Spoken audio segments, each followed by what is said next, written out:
앞서 이제 그 김학균 회장님께서 미국 시장에 관한 뭐 좋은 말씀을 많이 해주셨는데 바로 본론에 들어가기에 앞서서 우리 자본 규제 관련해서 조금 미국 이야기를 한번 뭐 3, 4분 정도 하고 시작을 해보겠습니다.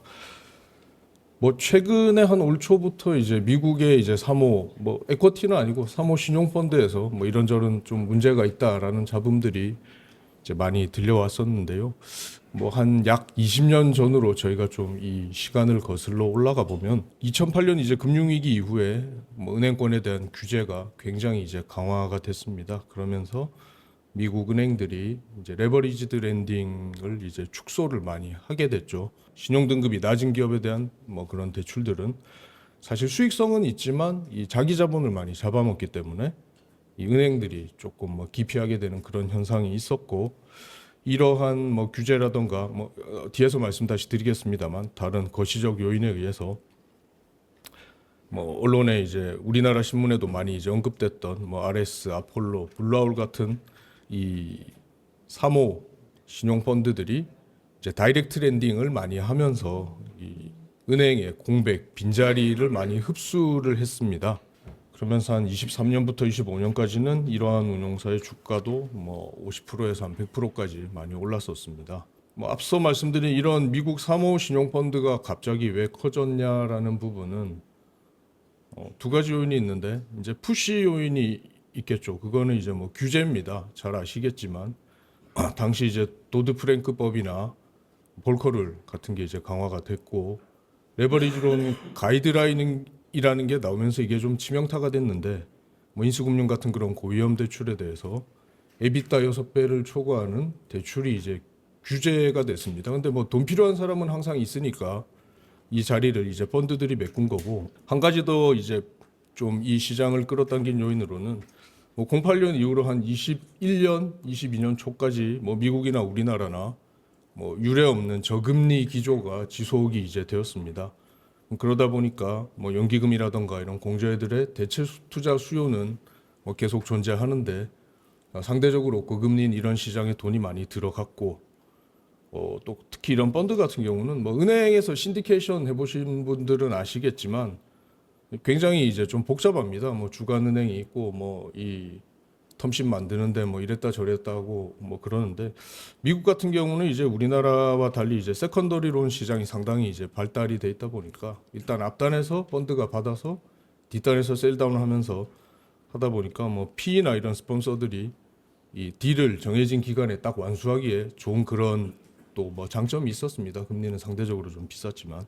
근데 이제 그렇게 해서 상당히 커졌던 시장이 이 작년 말부터 뭐 자동차 부품사나 이제 그런 자동차 대출하던 회사들이 파산하고 뭐 소프트웨어 업체 이쪽에 이제 돈이 생각보다 상당히 많이 들어갔다 이런 얘기가 나오면서 뭐 JP 모건 CEO가 우리나라 신문에도 이런 워딩이 나왔었는데, 바퀴벌레 한 마리를 보면 더 있다는 뜻이다 이런 뭐 비판을 또 하기도 했죠.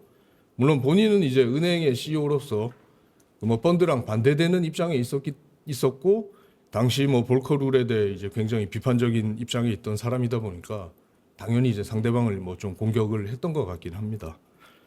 그리고 이제 최근에 뉴스에 나오기로는 뭐 블루아울 같은 리테일 투자자가 상대적으로 많았던 그런 사모신용 펀드에 투자자의 이제 환매가 좀 대안되면서 상당히 좀 시장이 좀 패닉에, 부분적으로는 패닉에 좀 빠진 일이 있었는데요.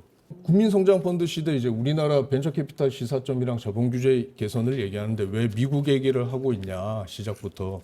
생각해 보시면 이제 미국의 사모 신용펀드 같은 경우는 그 규제 때문에 그 시장이 사실 생긴 겁니다. 그리고 또 이 규제가 뭐 계속 그대로 있는 건 아니죠. 이제 계속 바뀌어 가는데, 미국에서도 이 트럼프가 이제 대통령이 되면서 아까 앞서 말씀드린 2013년에 제정됐던 그 레버리지드 렌딩 가이드라인이 작년 말에 이제 폐기가 됐습니다. 그리고 그 외에도 조금 뭐 대형은행의 레버리지 비율 요건이라든가 이런 부분들이 조금 은행에 친화적으로 변경이 계속되고 있고요. 그러면서 뭐 앞서 이제 JP모건 CEO 발언에 대해서도 말씀을 드렸지만, 미국에서도 지난 10년간 사모신용펀드가 좀 차지했던 시장을 다시 이제 대형 은행들이 가져올 수 있게 규제가 조금 바뀌고 있습니다. 우리나라 얘기를 이제 여기서부터 좀 시작을 해보려고 하는데요.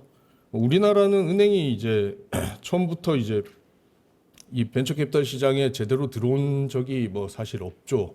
뭐 미국도 마찬가지입니다. 미국에서는 뭐 연기금 공제 뭐 학교 기금이 대부분이다 보니까 뭐 원래부터 이제 에쿼티 쪽에는 돈이 거의 안 들어오는 걸로 알고 있는데, 하여튼 뭐 우리나라에서 이제 지금이 굉장히 좀 이 변곡점에 서 있다라고 생각되는 부분이, 은행이 말씀드렸지만 이제 최초로 좀 제대로 이 모험자본 시장에 들어올 수 있는 물꼬가 이제 열리고 있다라고 이제 볼 수 있는 것이 이제 지금 시점입니다. 그게 이제 구체화되고 있는 부분이 제가 오늘 설명드릴 내용이고요. 그래서 자본 규제 합리화 방안에서 나온 부분이 이제 작년에 금융위원회에서 이제 그 합리화 방안을 발표를 했었고, 이제 올해 3월에 이제 실제로 감독원에서 이 시행세칙을 개정을 했습니다. 그래서 그 부분도 간단하게 설명을 드리겠습니다. 오늘 이제 국민성장펀드에 대해서 뭐 누차 말씀을 드렸습니다만은 이 규모가 굉장히 큽니다. 이제 150조 원 규모고, 이 중에 이제 간투만 35조인데 뭐 5년이니까 연간으로 나누면 한 7조. 그래서 이제 기존에 뭐 정책형 뉴딜 펀드나 혁신성장 펀드가 연간 한 3조, 4조였던 거에 비하면 꽤 상당히 이제 간접 투자에서도 이제 볼륨이 커졌다고 볼 수 있을 것 같고요. 그리고 이제 이런 자금을 뭐 첨단 전략 산업에 집중 투자를 하겠다고 했고, 근데 뭐 이렇게 구호를 아무리 외쳐도 민간 LP 참여 확대 없이는 뭐 될 수가 없는 일입니다. 더군다나 이제 규모가 과거에 했던 정책성 펀드 대비, 뭐 이거는 펀드라기보다는 이제 기금의 성격입니다만은 훨씬 커졌기 때문에 이 자금력을 갖춘 뭐 민간에서 돈 들고 있는 사람이 들어올 수 있게 하는 그 자본 규제 완화 없이는 이런 정부 정책이 어차피 공연불이 될 거기 때문에 정부에서도 상당히 신경을 많이 썼던 것 같습니다. 그래서 이제 민간 LP가 참여하는데 뭐 장애물이 뭐였냐라고 하면은 뭐 여기 계신 업계분들이 다들 아시는 바와 같이 리스크 웨이트가 너무 높아서 사실상 좀 쉽지가 않다라는 이런 뭐 업계 좀 하소연 같은 게 있었고요. 뭐 기존 규정에 따르면 이제 뭐 주식이나 VC 펀드에 이제 출자를 하면 RW가 이제 400%가 다 적용이 됐습니다. 제가 뭐 실제로 은행에서 근무할 때도 벤처 투자 조합, 뭐 신기 조합은 전부 다 400%였고, 그러다 보니까 이제 여기 나와 있는 것처럼 은행이 벤처 펀드에 100억을 태우면 어쨌든 위험 가중 자산은 400억이 돼 버리니까, 뭐 그러면 이제 자기 자본을 이제 4배로 깎아 먹으니까 굳이 이제 할 이유가 없죠. 그냥 뭐 주택담보대출하는 게 훨씬 낫겠죠. 뭐 다만 이제 PF 같은 경우는 뭐 아시는 분은 아시겠지만 경영 참여 목적이라고 정관 뭐 1조, 21조 이런 데 이제 기재가 돼 있으면 250%를 뭐 은행에 따라서는 인정해 주는 곳도 있고 아닌 곳도 있긴 있었습니다. 뭐 그러다 보니까 이제 앞서 말씀드린 것처럼 이 국민성장펀드를 성공적으로 조성하기 위해서 좀 자본 규제를 진짜 합리화해야겠다라는 거를 이제 당국에서도 많이 인식을 했고, 그럼 글로벌 기준을 좀 살펴보고 뭐 우리도 여기 맞춰가지고 조금 합리화해보자 이런 생각을 했던 것 같아요. 그래서 25년 9월에 금융위에서 이제 생산적 금융회의를 하고 3대 과제를 발표를 했었습니다. 주담대는 상대적으로 좀 메리트를 줄이고, 그게 이제 1번에 나와 있는 거고요. 실제로 뭐 작년 대비 올해 보시면은 기업 대출 비중이 많이 올라갔습니다. 뭐 이에 대한 신평사들의 우려도 사실 약간은 이제 생기기 시작하는 것 같긴 한데요. 그리고 2번, 3번이 이제 저희 업계에 직접적으로 이제 영향을 미치는 부분인데, 은행이 이제 주식을 보유할 때 기존의 원칙이 400이고 예외적으로 250이었는데 요거를 이제 좀 바꿔서 원칙이 250이고 예외적으로 400을 적용하겠다라고 이제 했던 거고, 세 번째가 뭐 어차피 이제 펀드는 그냥 도관체일 뿐이니까 이 앞서 두 번째 말씀드린 주식 그런 내용을 펀드에 그대로 이제 적용을 해서 좀 정합화를 하겠다.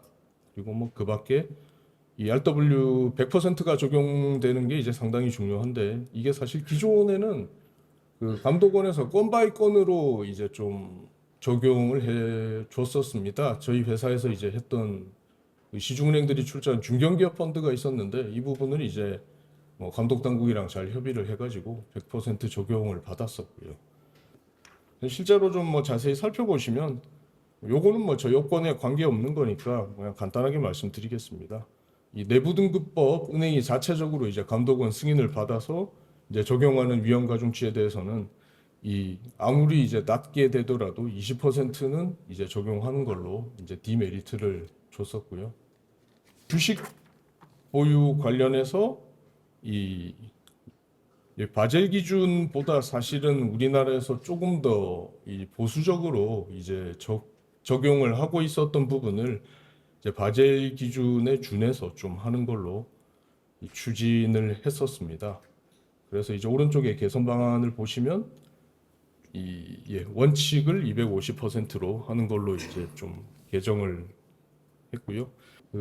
뭐 나머지는 뭐 특별한 내용은 없는데 이제 단기 매매 목적을 뭘로 볼 거냐. 그래서 요거를 이제 EU 기준을 이제 차용해서 3년 미만 보유하면 단기 기준으로 이제 보려고 했었고, 밑에 나와 있는 이제 가격 변동성에 노출된 벤처 주식이 뭐냐. 이 뭐 투기적 목적의 이제 주식이라고 이제 보는 건데, 요 부분은 사실 조금 업계에서는 이제 초기 기업 투자에 있어서는 약간 뭐 그렇게 좋은 점은 아닐 것 같아요. 이제 업력 5년 이하인 경우에는 요거를 또 400% 적용하는 걸로 영국에서 이미 하고 있어서 그 기준을 이제 좀 차용을 한 것 같고, 뭐 그 밖에는 기존에도 이제 뭐 핀테크 업종이라든가 아니면 이제 뭐 구조조정 목적으로 출자 전환한 부분들은 뭐 1250%가 아니라 이제 뭐 250% 수준으로 이제 적용하는 것으로 예외를 좀 두는 것을 이제 개선 과제로 이제 삼았습니다. 그래서 그리고 이제 펀드 투자 관련해서는 이 말씀드린 것처럼 이 도관체로 봐서 마찬가지 연동해가지고 원칙을 250%로 하겠다라는 게 있었고, 펀드 특례 그러니까 이제 리스크 웨이트가 100% 적용되는 부분은 이 세 가지 요건이 있습니다. 요건이 사실 뭐 읽어보시면 무슨 얘기인지 잘 모르겠어요. 좀 두루뭉실해가지고 이거를 법령 해석으로 해가지고 좀 구체화하겠다라고 좀 이제 가이드를 제시하겠다고 이제 했었습니다. 그리고 이제 마지막 부분은 조금 이제 실무상 애매한 부분들이 있었는데 뭐 약정만 해놓고 한도 미집행된 부분에 대해서는 그럼 리스크 웨이트를 어떻게 적용할 것인가 이런 부분에 대해서도 뭐 약정서에 그런 내용이 이제 들어가 있으면 아직 이제 출자하지 않은 이 자녀 부분에 대해서도 특례를 적용해서 100%를 할 수 있게 해주겠다 뭐 그런 내용들이었습니다. 그래서 이제 실제로 좀 중요하게 작용하는 이제 특례 부분에 대해서 좀 더 살펴보면은 이 바젤 기준하고 국내 규정이 기존에도 사실 워딩은 거의 뭐 비슷했습니다. 조금 더 이제 큰 틀에서 차이가 있다 그러면 이 바젤 기준은 이 법제화된 프로그램이어야 한다라는 굉장히 타이트한 적용을 이제 그 기준을 적용하는 반면에 이 우리나라에서는 법적 절차에 따른 주식 등 해가지고 조금 모호하게 이제 룸을 열어줬었고요. 대신에 이제 바젤은 이 규제가 타이트한 대신에 아예 이제 자본 적립 요구에서 제외를 해줬습니다. 이거 이제 자본 적립을 안 해도 되는 거고, 우리나라에서는 뭐 제가 보기로는 조금 이제 요건이 약간은 더 루즈한 대신에 이제 100%를 그러니까 적용 적립 요구가 제외되는 건 아니고 100%는 적용을 하는 방식으로 좀 돼서 뭐 약간의 온도 차이는 있었던 것 같습니다. 그래서 이제 실제로 이제 이 방안이 작년 9월에 나왔다고 말씀드렸는데요. 한 6개월 정도 있다가 이제 감독원에서 실제로 이제 은행업 감독 업무 시행세칙을 이제 별표 3에 나와 있는 내용인데 개정을 했습니다. 개정을 이제 해서 뭐 내용은 별로 없어요. 그냥 앞서 말씀드린 그 400%를 250%로 이제 하는 거고, 이제 투기적 거래 목적의 비상장 익스포저는 400%를 하겠다라고 이제 요거를 명시를 해놨습니다. 그래서 투기적 거래 목적이 뭐냐? 그래서 업력 5년 미만. 그래서 뭐 제 생각으로는 뭐 크게 달라질 건 없을 것 같은데 어차피 초기 기업 투자하는 펀드에 뭐 은행에서 잘 출자를 하지는 않으니까 뭐 대부분 모태 쪽 영역이잖아요. 저희 쪽이나. 그래서 이제 이 부분이 뭐 실질적으로 크게 제약이 될 것 같지는 않고, 다만 업력 5년 미만으로 이제 구성되는 기초자산에 대해서는 이게 여전히 좀 규제가 400%가 이제 적용이 될 것 같다라는 부분이고요. 단기 매매 목적은 기보유 기간과 보유 예정 기간의 합이 이제 3년 미만인 주식인데 보유 예정 기간을 어떻게 산정할 건지는 잘 모르겠어요. 이거 실무적으로 좀 컨플릭트가 있을 것 같은데. 그리고 아까 말씀드린 예외 부분이 있고요. 여기 그래서 실제로 이제 시행세 측에서는 이 특례 요건은 여기에 나와 있는 게 처음부터 아니었기 때문에 그냥 나와 있지만 이 해석으로 이제 뭐 워딩이 바뀐 건 없고 개정은 여기까지만 이제 됐습니다. 그래서 이제 특례 적용 RW 100% 인정받는 이게 사실 은행 입장에서는 상당히 중요한 부분인데 출자 여력이 뭐 단순하게 계산하면 4배가 늘어나는 거니까요.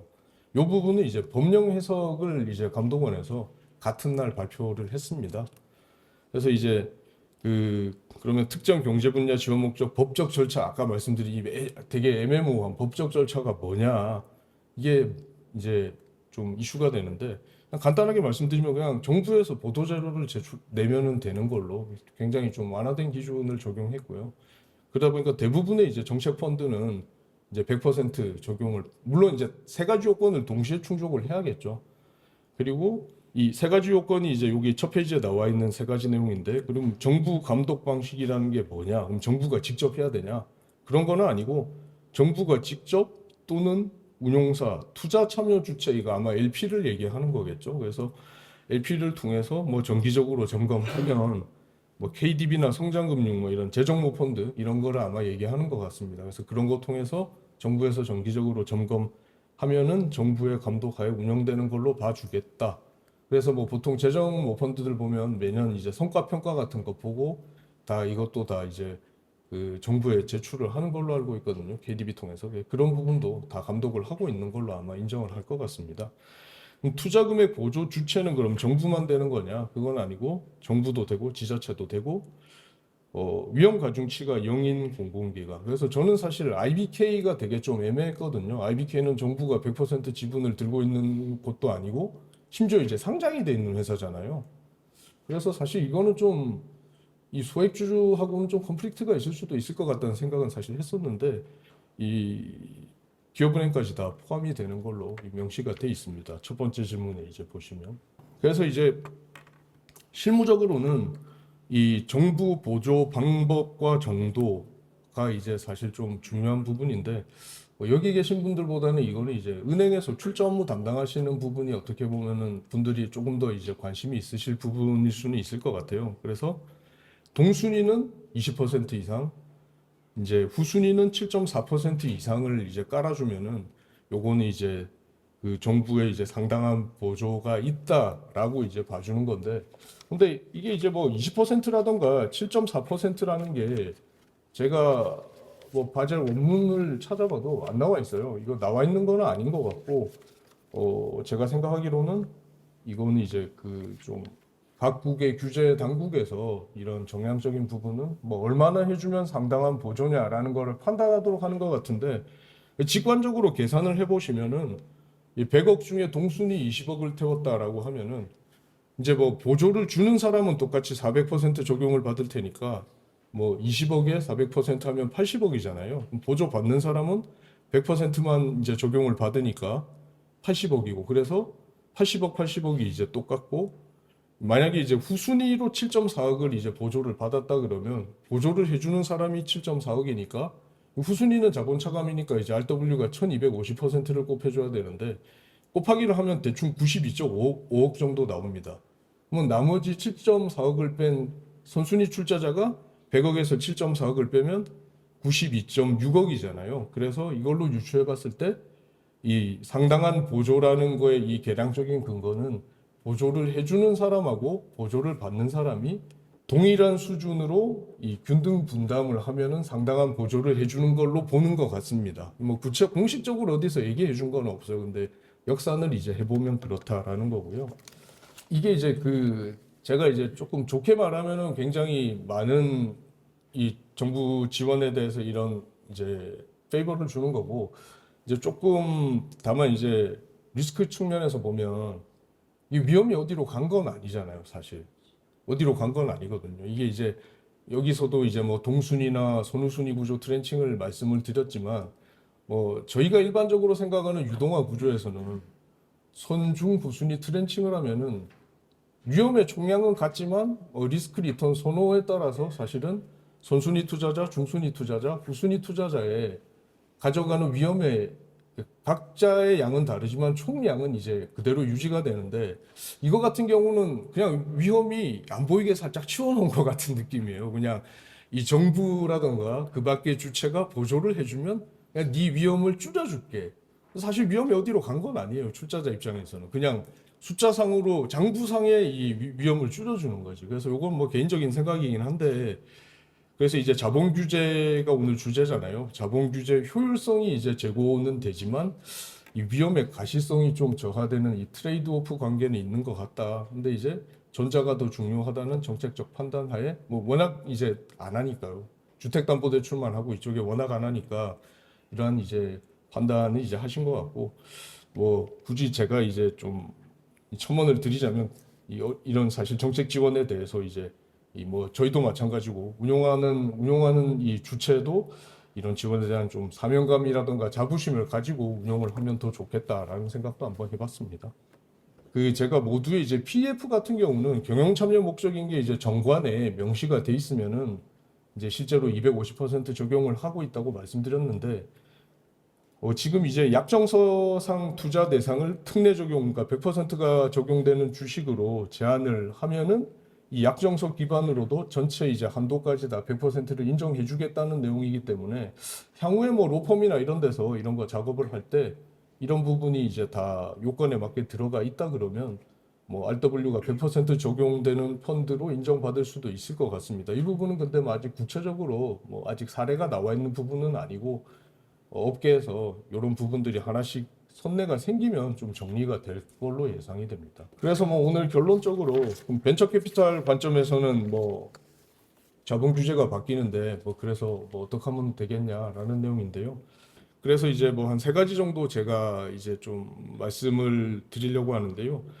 뭐 국민성장펀드의 어떤 정부 감독 보조 요건을 선제적으로 충족하면 좋겠다. 근데 뭐 이미 그거는 구조를 설계하면서 다 그렇게 지금 반영이 돼 있는 걸로 보이고요. 뭐 기금이나 그 KDB 자금이 뭐 재정펀드나 이런 자금이 이제 동순위로 20% 이상 들어가게 아마 나중에 하드캡을 씌울 것 같아요. 자펀드가 이제 만들어지기 시작하면 그래서 그 요건은 뭐 다 이 정책기관에서 다 충족하도록 할 것 같고 그렇기 때문에 뭐 이런 분야에 대한 뭐 GP 입장에서는 좀 투자 전문성이 있으면 더 좋지 않겠나. 어차피 그쪽 분야에 투자하는 펀드다 보니까 그런 내용이고요. 그래서 이제 첫 번째 말씀드렸고 두 번째로는 이제 이런 첨단 기금이나 재정이 이제 앵커로 참여하면 뭐 내년 내후년부터는 모르겠습니다만은 적어도 올해는 시중은행 지주에서 지금 다 모펀드 내지는 뭐 직접 쏘는 방식으로 해서 각 지주별로 뭐 상당한 금액을 좀 준비를 하고 있는 걸로 알고 있습니다. 업계에 계신 분들도 다 잘 아시겠지만 그래서 기금이나 재정이 선 확보되면은 적어도 올해는 뭐 펀드레이징은 자동으로 될 것 같기도 하다라는 이제 좀 느낌이 뭐 상당히 있고요. 뭐 저희 같은 성장금융에서도 뭐 재정모 펀드를 이제 두 개 운용하고 있고 그 밖에 이제 다양한 주체로부터 좀 뭐 전액 매칭을 하거나 아니면 일부 매칭할 수 있는 펀드를 만들려고 좀 준비를 하고 있습니다. 그래서 좀 출자하면서 이제 VC업계에 좀 많이 지원을 이제 해 드리려고 하고 있습니다. 그리고 이제 세 번째는 이제 뭐 앞서 말씀드린 것처럼 약정서 기반 접근법에 대한 가이드라인이 나왔기 때문에 이 100%를 충족하는 펀드를 만들 수 있고 이런 게 이제 정리가 된다 그러면 뭐 출자자인 은행 입장에서는 좀 환영할 만한 일이 아닐까. 그래서 뭐 운용사에서도 거기 맞는 구조를 좀 만드시면 어떻겠나라는 생각을 한번 해봤습니다.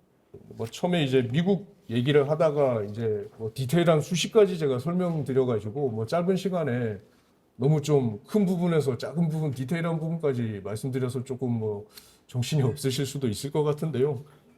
뭐 결국 제가 드리고 싶은 말씀은 이런 규제라는 게 생기면 이제 뭐 이익을 보는 쪽도 있고 뭐 상대적으로 불이익을 보는 쪽도 있고 그렇기 때문에 뭐 꼭 규제가 나쁜 것만이 아니라 그 방향이 어떻게 되느냐에 따라서 잘 적응을 하면은 이 좋지 않을까. 그래서 자본 규제가 좀 시장의 판도와 자금의 흐름을 좀 바꾸는 측면이 있으니까 이런 규제 변화를 이 펀드 구조에 잘 녹여내면 이 경쟁력으로 좀 잘 갖출 수 있을 것 같다라는 그런 말씀 드렸습니다.